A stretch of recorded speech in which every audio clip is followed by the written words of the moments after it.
Y cómo se realizó esta jornada. Estamos en comunicación con Hugo Polola, que es el coordinador de la salita de salud del barrio de acá de María Elena, doctor Néstor Chino Oliviere. Buenos días, Hugo, ¿cómo estás?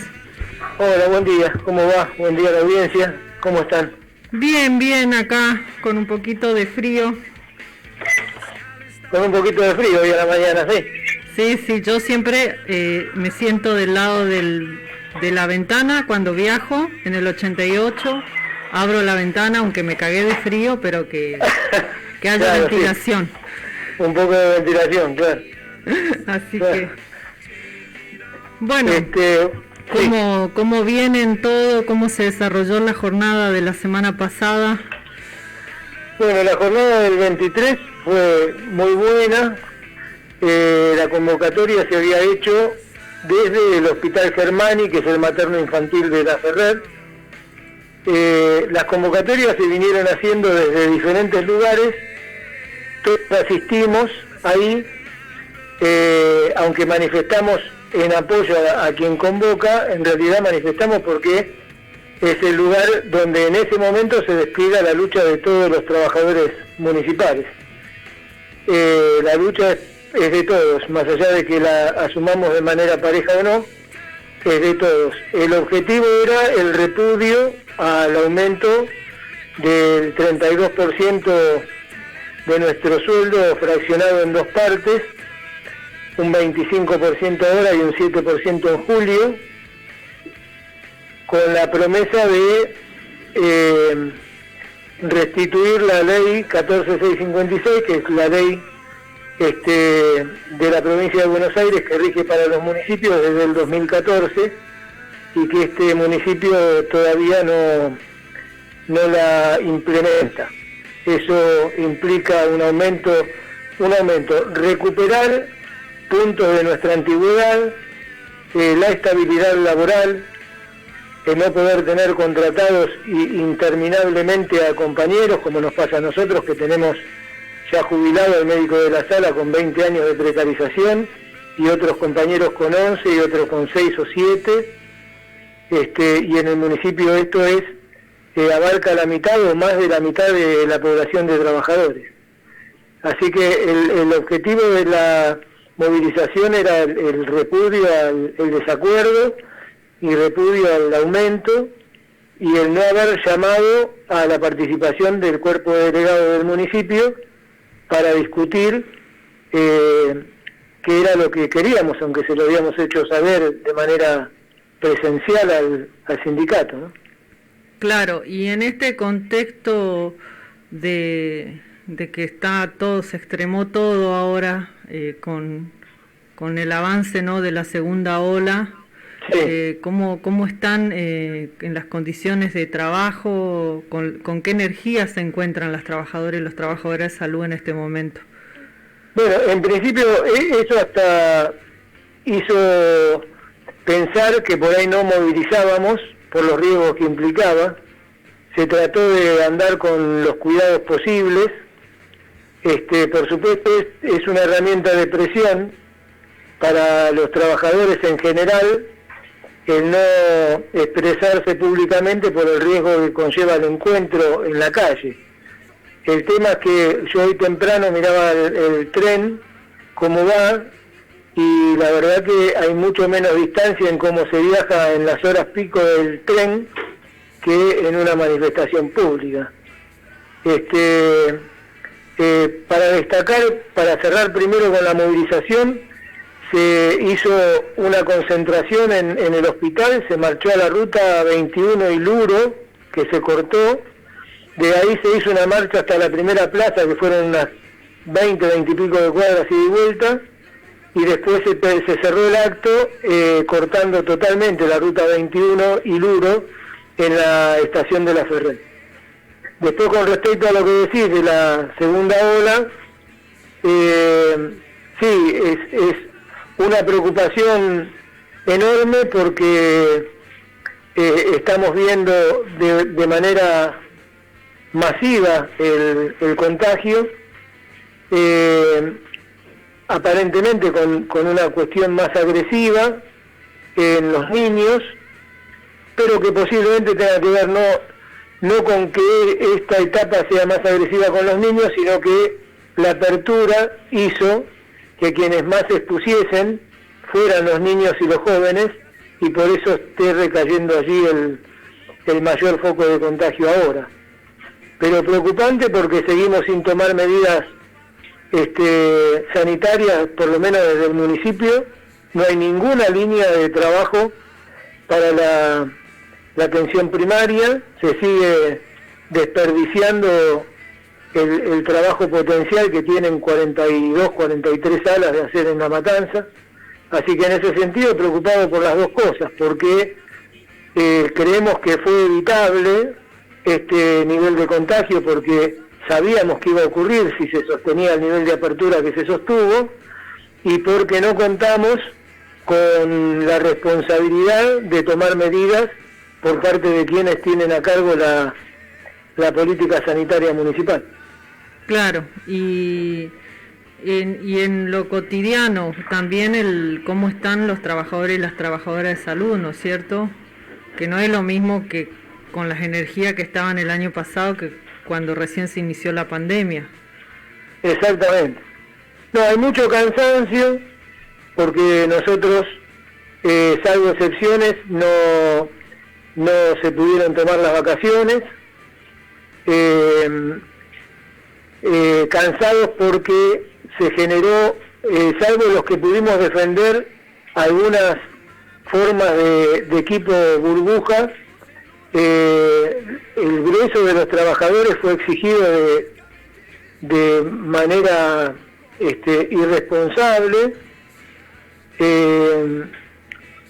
Debimos haber agrandado los equipos de salud y sin embargo se achicaron los equipos porque los compañeros y compañeras fueron renunciando, se enfermaron y se hicieron muy prolongadas las recuperaciones.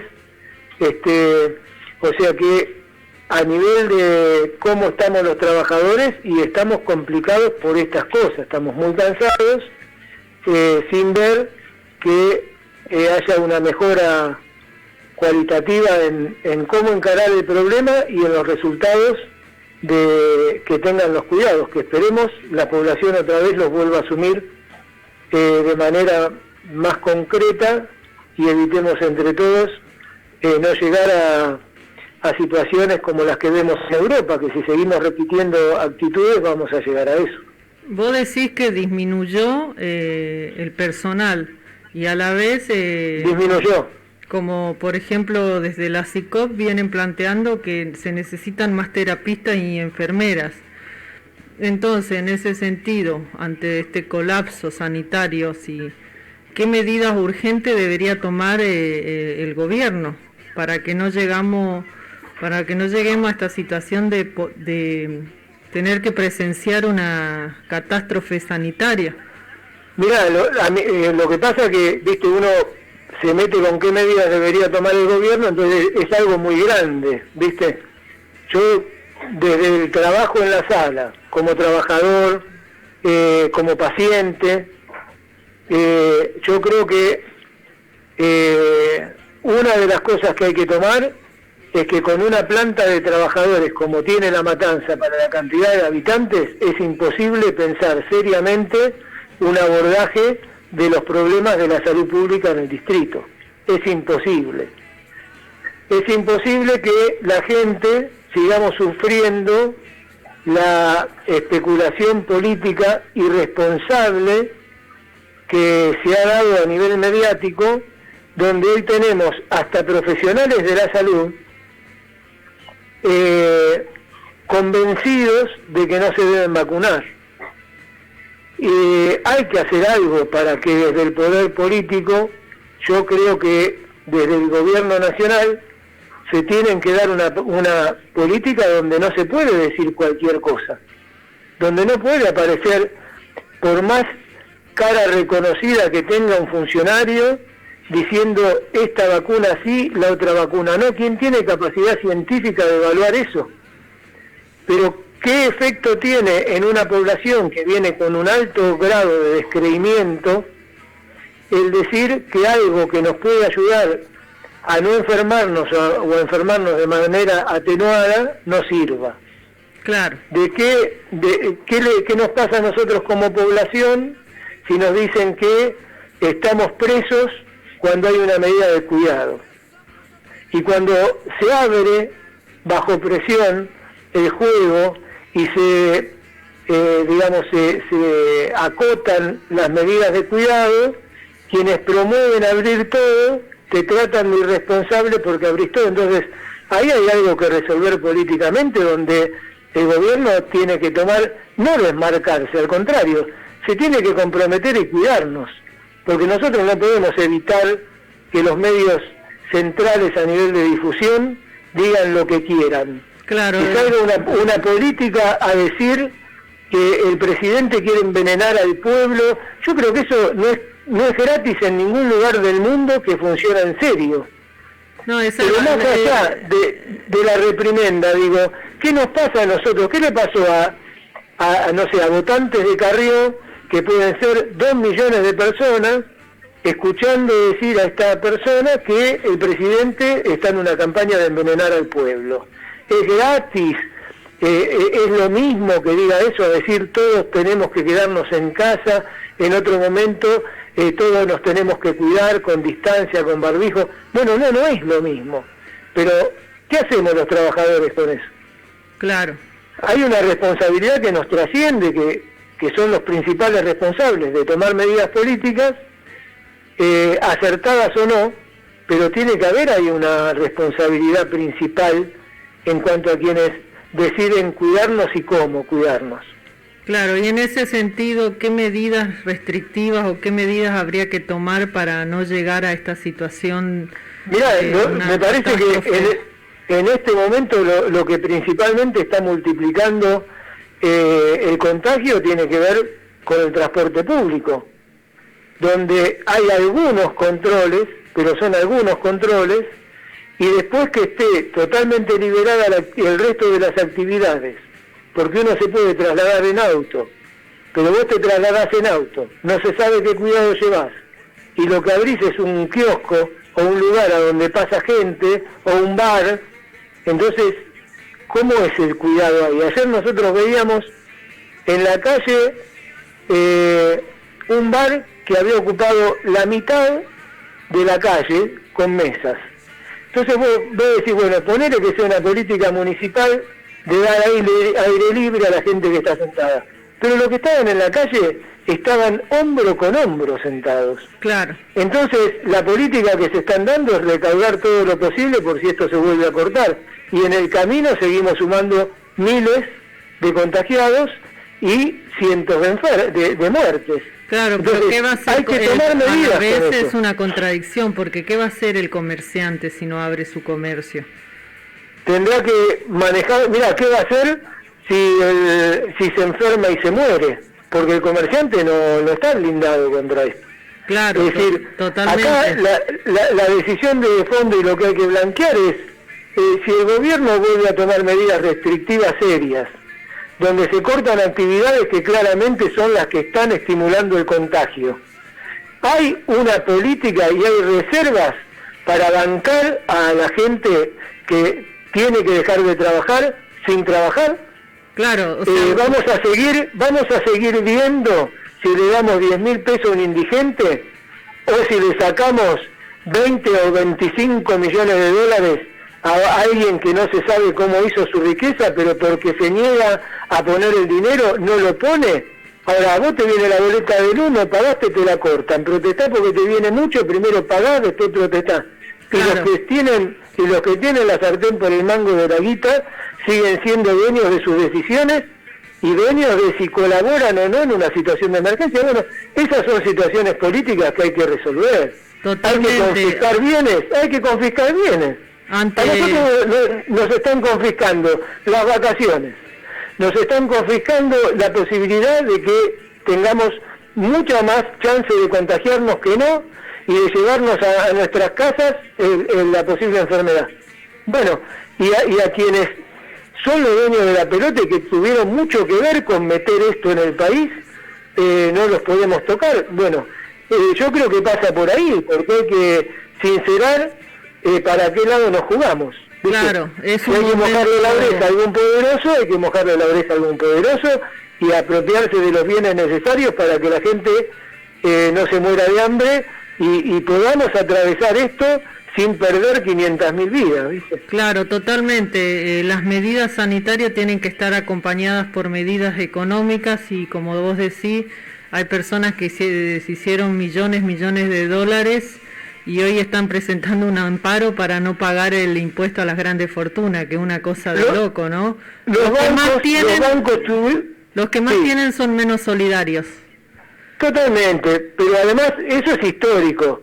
El asunto es que yo no espero que sea solidario, yo espero que quien me obligue a mí a pagar un impuesto que aumentó en pandemia, 3 veces lo que aumentó mi salario, lo obligue a poner lo que tiene que poner.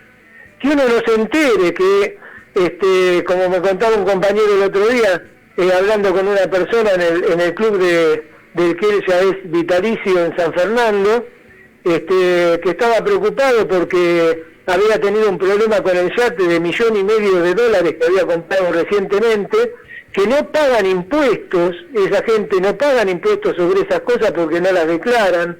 Entonces vos te enterás de eso, de que un country que venden $200.000 un lote, está todo declarado baldío y tiene propiedades que valen millones de dólares. Entonces, estamos en pandemia. Todo lo que se decide tiene que ser en función de una mejora del pueblo, ¿viste? Claro. No puede ser en mejora de una clase y de otra no. Claro, 2020 fue año récord de recaudación en los bancos. Así es, Hugo. Bueno, entonces el tema de la política tiene que resolverse por ese lado. Vuelcan para el lado del pueblo, el pueblo va a apoyar. Vuelcan en contra del pueblo y nos va a ir peor. Claro, totalmente. Y por último, para ir cerrando, porque se nos fue el programa, sí, aunque hoy comenzamos un poquito tarde por inconvenientes técnicos, reforzar alguna recomendación para la audiencia. Y lo que tenemos desde el principio de la pandemia en manos del pueblo para cuidarnos es el tapaboca cubriendo nariz y boca, la distancia de 1,5 metros, 2 metros, no hacer reuniones en espacios cerrados. Si nos reunimos en espacios abiertos, no ser muchos y durante mucho tiempo, no compartir, por supuesto, una botella, una jarra, nada de eso. Estar atentos a la tos seca, al dolor de garganta, a la fiebre, a la falta de olfato, a la falta de gusto, a dolores intensos de cabeza o cuerpo que no tienen una explicación, a diarreas. Cualquiera de esos síntomas, aunque esté solo, hay que prestarle atención. En caso de que perduran, esperar 72 horas e ir a hisoparse con 72 horas de síntomas, no antes, porque puede dar un falso negativo. Hay que hisoparse y en el tiempo hasta tener el resultado desde la aparición del síntoma, aislarse. Esas son las medidas que nosotros tenemos en nuestro poder y que serían a nivel preventivo las que pueden evitar concretamente que nos enfermemos y que contagiemos a alguien que puede estar en riesgo de perder la vida, aunque cada vez queda más claro que a cualquiera nos puede tocar, pero esas son herramientas que tenemos en nuestras manos y que son fundamentales. Así es. Bueno, muchas gracias, Hugo, por toda la información y por darnos los datos de cómo está la situación de los trabajadores y las trabajadoras de salud acá en el partido de La Matanza y por las recomendaciones de cuidado. Así que estaremos en contacto y bueno, esto viene para largo. Así es. Bueno, saludo a la audiencia y la semana que viene ojalá tengamos mejores novedades y si no, igual estaremos al servicio de la comunidad para comunicar lo necesario. Así es. Bueno, muchas gracias por la comunicación. Un gusto. Bueno, esta fue la comunicación que tuvimos con Hugo Polola, psicólogo social y coordinador de la sala de salud de acá del barrio, la salita Dr. Néstor Chino Olivieri. Así que bueno, esto ha sido todo el programa de hoy, dedicado principalmente